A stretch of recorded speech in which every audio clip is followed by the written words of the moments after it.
ये तो अनुशासित कौम है साहब, और संविधान से चलने वाले लोग हैं। तो हम बीच में रुक गए, नहीं सीएम हाउस के अंदर घुस जाते। इनकी औकात नहीं थी हमें रोकने की, क्योंकि जब जब ब्राह्मण राजपूत बोला है और पूरा देश ने देखा है, हम लोग पीछे हटने वाली कौम नहीं। आप वाटर कैनन का प्रयोग करोगे तो साहब जब दिल्ली जाम हो सकता है तो जयपुर जाम हो जाए तो हो जाए, पर हमारे बच्चों का भविष्य जाम हो जाएगा, उसका जिम्मेदार कौन होगा?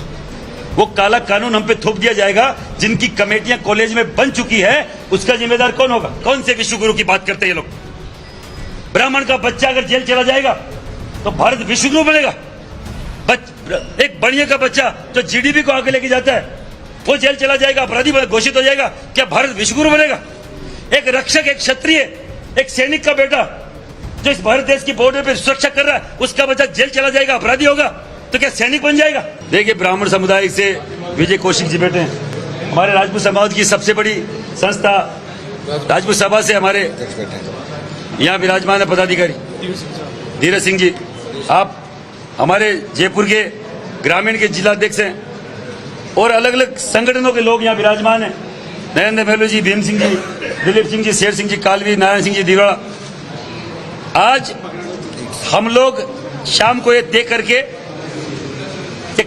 7 दिन में जयपुर बंद करना है या सीएम हाउस घेरना है, हम लोग तय करेंगे। ये अविलंब जितना कर दे, जितना ये लेट करेंगे ये इनके लिए दुखदायी होगा, हमारे लिए नहीं होगा।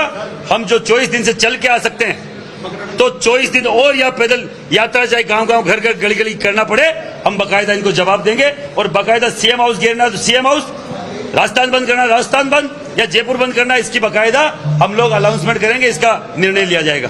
मकराना जी, क्या लगता है हमारी भूल था, वो नारा दोबारा सुनने नहीं मिलेगा? कल हमने आपको मालूम हो तो शपथ दिलाई थी कलेक्टर पे, हजारों लोगों ने कलेक्टर पे शपथ ली है कि इस बार नगर निकाय चुनाव में, पंचायत राज चुनाव में जब तक यूजीसी रोल बैक नहीं होता और हमें न्याय नहीं मिलता, हम लोग इनको वोट नहीं करेंगे। हमारे ग्रामीण परिवेश से आए हुए लोग थे ज्यादातर, और गांव के रहने वाले लोग हैं, वो दिखाएंगे बकायदा हमारी ताकत क्या है। आपने ये कहा कि हमें पानी देर तक आने के लिए कहा गया था, तो उसके बाद में आप कलेक्ट्रेट तक आए, तो कैसे ये संवाद टूटा? कैसे जो है कलेक्ट्रेट में हम लोग मौजूद थे, लाठीचार्ज हुआ वहाँ पर, अचानक से आगे जो है आप बढ़ने दिया, उसके बाद आप सीएम हाउस की तरफ निकले, ये संवाद कैसे टूटा? एडीएम लेवल के अधिकारी मौजूद थे। 1.5 किलोमीटर बाद ही हमारे वहां पे बैरिकेड्स लगा दिए गए कालवाड़ पुलिया पे। हम इनसे रेगुलर संवाद कर रहे थे, हमें उन पे विश्वास भी था। मैं सही बताऊं, सब हम लोगों ने विश्वास किया हुआ था उन अधिकारियों पर मेरी मां बहन के ऊपर उन्होंने छाती पे वाटर कैनन मारा, तब हमने संवाद करना बंद कर दिया। जो अधिकारी हमारी बात नहीं मानकर हमारी बहन बेटियों की छाती पे वाटर कैनन मारता है, उससे किस तरीके से बात की जा सकती है, आप बताइए। हमने 4 बैरिकेड्स तोड़ के फिर हम लोग वहां है जहां हमने पहले से कॉल कर रखा था, हम जाएंगे। और अब वहां पे आके बोलते हैं कि कलेक्टर नहीं आएंगे, तब हमने सीएम हाउस की तरफ कूच किया था। और यह बात मान लो, हमारी ये तो अनुशासित कौम है साहब, और संविधान से चलने वाले लोग हैं। तो हम बीच में रुक गए, नहीं सीएम हाउस के अंदर घुस जाते। इनकी औकात नहीं थी हमें रोकने की, क्योंकि जब जब ब्राह्मण राजपूत बोला है और पूरा देश ने देखा है, हम लोग पीछे हटने वाली कौम नहीं है। कौन जिम्मेदार मानते हैं आप? वहां जो लगे हुए जितने भी पुलिसकर्मी, आला अधिकारी थे, सबके सब हमसे अलग बात कर रहे थे। अधिकारी, आप कलेक्टर लेवल के अधिकारियों से अलग बात कर रहे थे, कमिश्नर कलेक्टर से, और अपने जो भी इनके मंत्री संतरी मुख्यमंत्री है उनको अलग हमारी छवि पेश कर रहे थे, और बकायदा जामनी ले रहे थे हमारी कि साहब हम देख लेंगे। हम क्या देख लेंगे? क्या हमारा जायज मांगों को लेकर हम इस संविधान के हिसाब से विरोध नहीं कर सकते? किसने आपको ये पावर दिया कि आप 800 किलोमीटर चल के आने वाले लोग से आप कोई अब तक 24 दिनों में बीजेपी का एक पंच, सरपंच, प्रधान, प्रमुख, एमएलए, एमपी, मंत्री, मुख्यमंत्री, एक भी मैसेज नहीं। और बीजेपी छोड़िए, विपक्ष का, कांग्रेस का भी एक भी एमएलए, एमपी, एक भी नेता हमसे मिलने तक नहीं आया, हमसे बात करने तक नहीं आया। यह हठधर्मिता इन नेताओं की है। पक्ष अगर कुछ गलत काम करता है तो विपक्ष घर घर जाके उसकी बात रखता है कि साहब ये गलत अमिटमेंट आया है, गलत काला कानून आया है। पर आपने देखा होगा, न पक्ष ने बोला न विपक्ष ने बोला। कौन सी कांग्रेस सरकार ने अब तक हमारी मांग को लेकर उठाया, केवल एक प्रताप सिंह खाचरियावास को छोड़ दीजिए जिन्होंने कल हमारे पर लाठीचार्ज हुई, प्रेस कॉन्फ्रेंस के विरोध दर्ज कराया। उसके अलावा कोई माइका लाल ऐसा नहीं था जो हमारे पक्ष में आके खड़ा हुआ। क्या हम किसी के वोटर नहीं है? क्या हम भारत के नागरिक नहीं है? क्या हम दोयम दर्जे के नागरिक है? जो कांग्रेस हमें हमारा मानते हैं न बीजेपी मानती है। और क्या विपक्ष का ये हिस्सेदार, ये जिम्मेदारी नहीं होती कि जब गलत कोई पक्ष कर रहा है, आप SC ST, आप माइनॉरिटी के लिए आपके पास 1 मिनट में टाइम आ जाता है, राहुल गांधी से लेकर खड़गे तक और यहां के प्रदेश अध्यक्ष से लेकर पूर्व मुख्यमंत्री तक आप दिल्ली की सड़कों पर चले जाते हैं और यहां आपके देश में, आपके प्रदेश में आंदोलन हो रहा है।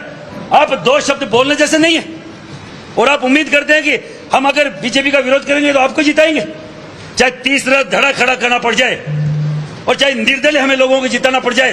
हम वोट तुम्हें भी नहीं देंगे और वोट तुम्हें भी नहीं देंगे और जाएंगे, हराएंगे और बाकायदा हमारी बात को रखेंगे। क्या आप मानते हैं पुलिस का फेलियर था? कल 8 घंटे पूरा जयपुर शहर जो पूरी तरीके से जाम में फंसा रहा, हम खुद जो है 5-5 घंटे हम लोग भी गाड़ियों फंसे रहे। पुलिस प्रशासन का कहना है कि आपकी रैली की वजह से ये पूरी तरीके से जयपुर शहर परेशान। हमने तो साहब इनकी हर बात मानी। एक रोड साइड की हमें दे दे, पानी पेज चौराहे तक, जो इनका बोलना था। इनका SP ने मुझे बोला, पहले तो बोला चिंकारा कैंटीन तक आ जाए, फिर चिंकारा कैंटीन से कि नहीं आप पानी पेज। हमारे लोगों ने मना किया कि 800 किलोमीटर की यात्रा करके हम क्यों कॉम्प्रोमाइज करें। मैंने कहा अगर यातायात जो अगर बाधित होता है जयपुर का, तो उसमें भी हमारे भाई बहन ही कहीं ना कहीं प्रभावित होंगे, वो परेशान होंगे। तो जो पुलिस बोलती है, यातायात पुलिस बोल रही है, तो हमें मान लेना चाहिए। पर साहब रैली के रवाना होते ही हमारी बहन बेटियों पे आप लाठी बरसाओगे, आप वाटर कैनन का प्रयोग करोगे, तो साहब जब दिल्ली जाम हो सकता है तो जयपुर जाम हो जाए तो हो जाए, पर हमारे बच्चों का भविष्य जाम हो जाएगा, उसका जिम्मेदार कौन होगा? वो काला कानून हम पे थोप दिया जाएगा, जिनकी कमेटियां कॉलेज में बन चुकी है, उसका जिम्मेदार कौन होगा? कोई नेता बोल के, हमारे नेता मीठी गोली हमारे समाज को दे रहे हैं कि सुप्रीम कोर्ट का स्टे है। क्या सुप्रीम कोर्ट हमारे संविधान में अंकित कोई लॉ को बदल सकता है? वो केवल उसको रेगुलाइज कर सकता है, उसकी पालना करवा सकता है supreme court, high court, lower court, जो भी सेशन कोर्ट। कभी भी संविधान में अंकित चीज को बदलने के लिए अमेंडमेंट संसद में ही लाना पड़ता है। वो बिल संसद में ही पेश होता है और वहीं पे वापस बैक होता है। तो हम रोल बैक की बात कर रहे हैं उन्हें पागल सरफरे MPs के लिए, जिन्होंने हमारे बच्चों के डेथ सर्टिफिकेट पे साइन किया है, मृत्यु प्रमाण पत्र पे साइन किया है। कतई हम लोग स्वीकार नहीं करेंगे, चाहे कोई माइकल लाल आ जाए, ऐसी 50 सरकार आए और जाए।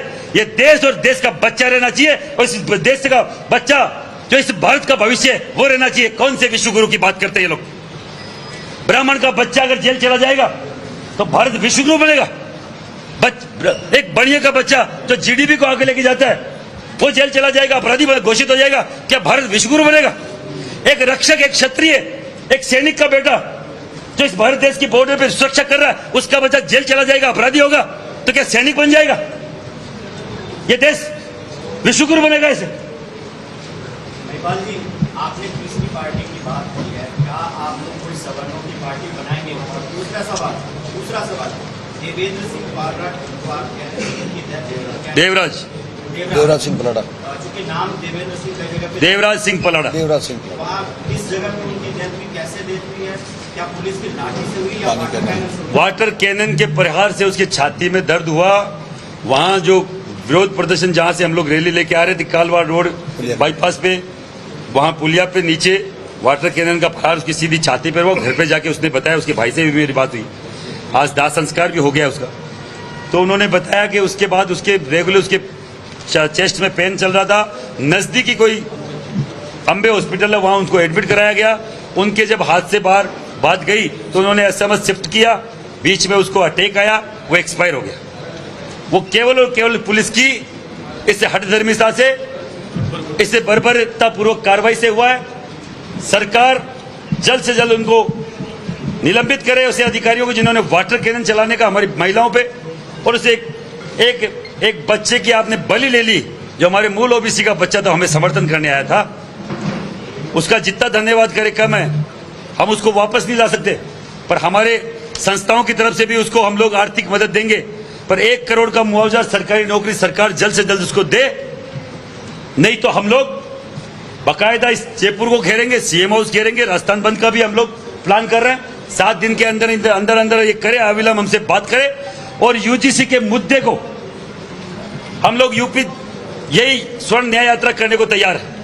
हमारा रूट मैप बन के तैयार है। एमपी में हम लोग रूट मैप बना के तैयार बैठे हुए, गुजरात में हम लोग रूट मैप बना के तैयार बैठे हुए, हरियाणा में बैठे हुए, हिमाचल में बैठे हुए, बिहार में बैठे हुए। और आपके चैनलों के माध्यम से बोल रहा हूं, एक दिन एक तय समय पर यह स्वर्ण न्याय यात्रा एक दिन सीधी उसी दिन दिल्ली कूच करेगी 5-6 राज्यों से और बाकायदा पूरी दिल्ली को घेरेंगे जब तक ये रोल बैक नहीं होता।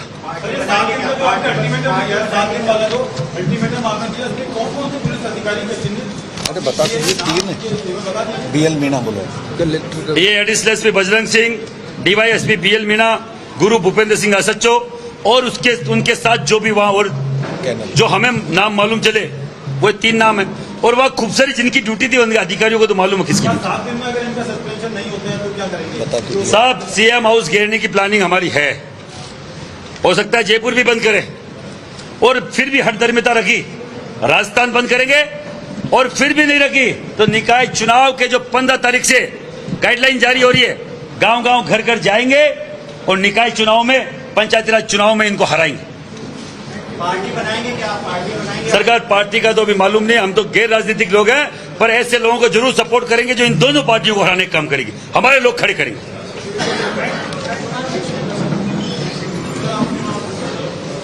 स्वर्ण एकता जिंदाबाद, जिंदाबाद जिंदाबाद स्वर्ण एकता जिंदाबाद, जिंदाबाद जिंदाबाद। वंदे वंदे। विजय कौशिक जी हमारे। देखो, मैं तो आप सब लोगों से एक ही निवेदन करना चाहूंगा, आप पूरी यात्रा को पिछले प्रशासन को भुगतना पड़ेगा। महिपाल जी ने जैसा कहा है कि अगर 7 दिन के अंदर अगर सरकार वार्ता किसी भी तरह की नहीं करती है तो निश्चित रूप से जयपुर बंद किया जाएगा और फिर भी अगर नहीं होता है तो नगर पालिका, नगर निगम और पंचायत चुनाव के अंदर सरकार को मुंह की